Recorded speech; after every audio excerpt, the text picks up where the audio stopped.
Ayhan Varan, dil bilimci ve Zaza siyasetçisiyim.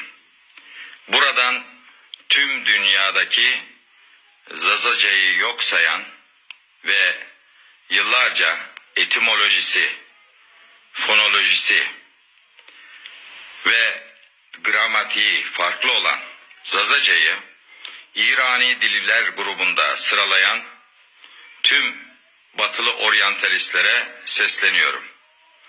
Artık yeter. Bu hatalarınızı düzeltiniz. Zazaca müstakil bir dildir. Sizin bugün yaptığınız bu hatalardan dolayı Zaza halkı kimlik mücadelesi vermek zorunda kalıyor ve siyaset arenasında bir Zaza kimliği yok sayılıyor. Artık buradan tüm dünyaya sesleniyorum. Bu hatalarınızı düzeltin ve Zazaların kimliğini ve dilini müstakil olarak ilan edin. Artık yeter. Heydi bes.